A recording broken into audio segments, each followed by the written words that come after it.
Ouais, non, pour les parents, moi j'ai pas d'enfant, mais là Ouais. je vois vraiment la Ouais, différence. non, non, tout à fait.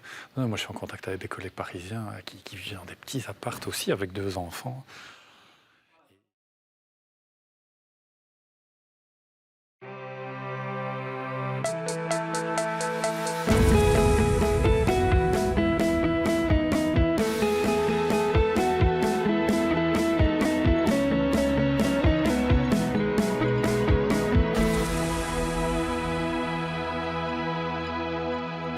Bonsoir à toutes et à tous. Je suis très heureux de vous retrouver après cette longue interruption de nos émissions due bien sûr à la pandémie du Covid-19. Alors à propos de cette pandémie et du confinement dont nous sortons peu à peu, nous vous proposons de réfléchir ce soir sur la question de la résilience. Avons-nous chacune et chacun la capacité de dépasser l'impact de cette crise sur nos vies, notamment en nous reconnectant à nous-mêmes ? Alors pour nous aider à aborder cette question, nous accueillons ce soir le professeur Nicolas Marquis, qui est sociologue à l'Université Saint-Louis. Nicolas Marquis, bonsoir. Bonsoir. Alors l'un de vos domaines de recherche en sociologie, c'est aussi la question du développement personnel, entre autres, par rapport auquel la notion de résilience est d'ailleurs devenue une notion centrale depuis quelques années. Nicolas Marquis, pour commencer, peut-être d'où vient cette notion de résilience et qu'est-ce qu'elle recouvre exactement ? Alors, c'est une notion qui ne vient pas du domaine de l'humain ou des sciences humaines. La résilience, c'est d'abord une notion de la physique des matériaux, la capacité à reprendre sa forme. On peut dire que dans le monde francophone, la résilience est une notion qui est apparue relativement récemment, il y a quelques dizaines d'années, notamment avec les travaux et les ouvrages de Boris Cyrulnik.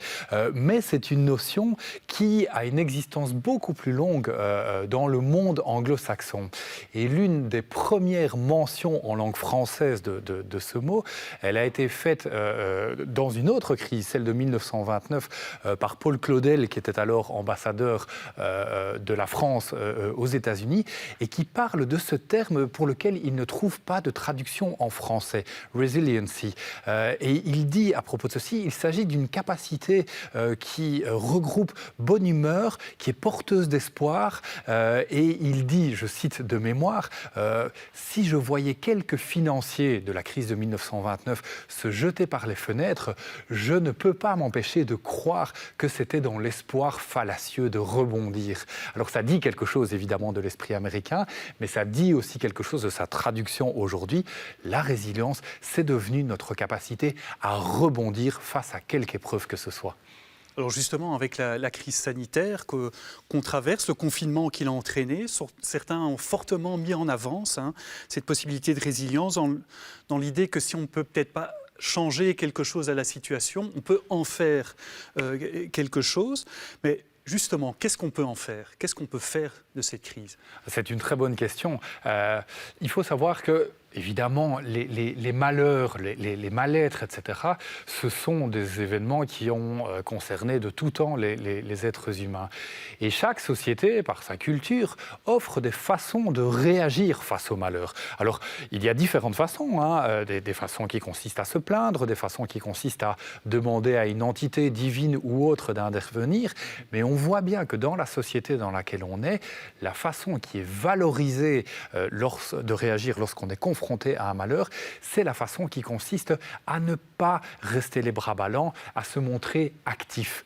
Et aujourd'hui, on est dans une sorte de paradoxe, puisque les recommandations qui nous étaient notamment faites par les autorités et le Conseil national de sécurité consistaient précisément à dire « mais ne faites rien, ne sortez plus de chez vous, n'ayez plus les contacts que vous avez pu avoir auparavant pour aider d'autres personnes ».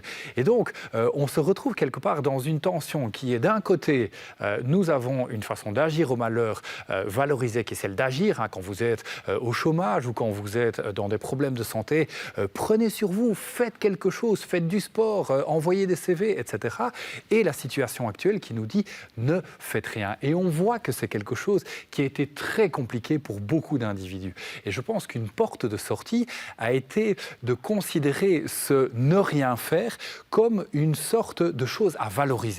Beaucoup d'individus ont commencé à se raconter, notamment sur les réseaux sociaux, à raconter quelque part cette nouvelle existence qui était la leur pour dire ce qu'ils en apprenaient et pour montrer quelque part que finalement ce n'était pas du temps perdu. Alors, dans une réflexion que vous avez publiée le mois dernier, vous écrivez que l'un des piliers de la résilience, c'est de considérer que chacune et chacun a en lui des capacités insoupçonnées pour rebondir justement dans toute situation. Mais est-ce que c'est vraiment le cas? Est-ce que tout le monde a des ressources en soi pour rebondir dans une situation telle que nous la vivons? Alors, il y a deux moyens de répondre à cette question. Il y a un aspect très trivial qui est que, bien sûr, la psychanalyse et d'autres disciplines l'ont montré, il y a des parties de nous-mêmes que nous ne maîtrisons pas. Et nous avons tous vécu des situations de stress, par exemple, dans lesquelles nous avons pu réaliser des choses dont nous ne nous pensions pas capables. Néanmoins, si on prend ça dans un autre sens que celui de la trivialité, eh bien, on peut voir que la résilience reprend un thème très ancien du développement personnel qui marche sur deux jambes. La première, c'est celle dont vous venez de parler, qui consiste à considérer que chacun et chacune d'entre nous a des capacités insoupçonnées qu'il lui revient de découvrir.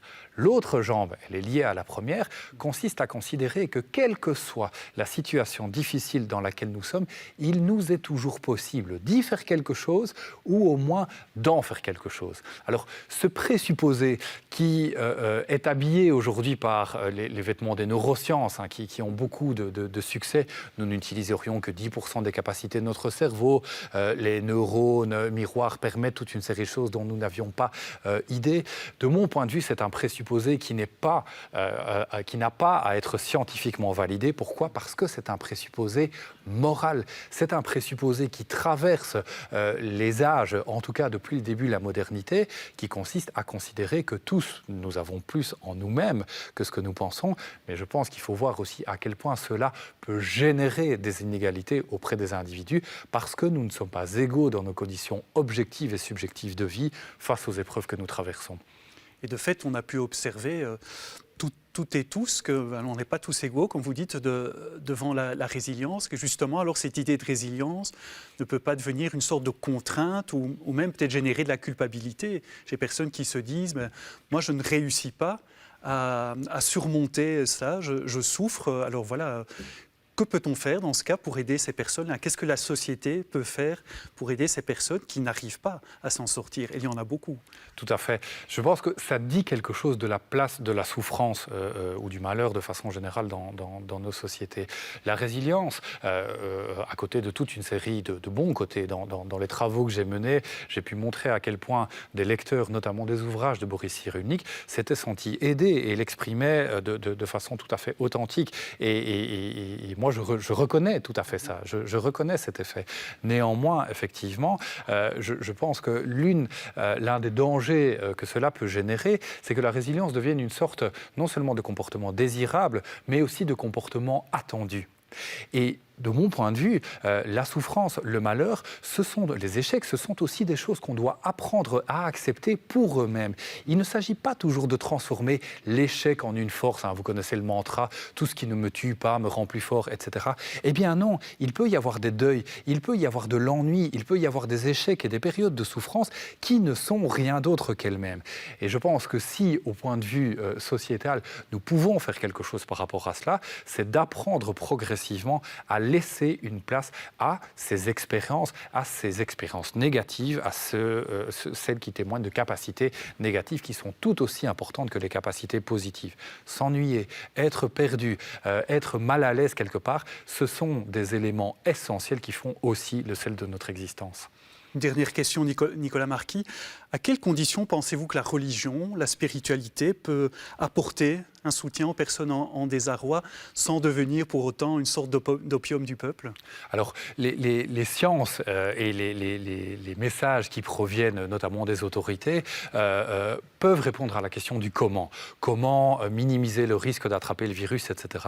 Mais ça n'aide pas à répondre à une partie essentielle de ce qui fait l'être humain, à savoir la question du pourquoi, qui nous poursuit. Pourquoi finalement cette pandémie? Pourquoi suis-je éventuellement contaminé alors que j'ai respecté tous les gestes barrières, etc.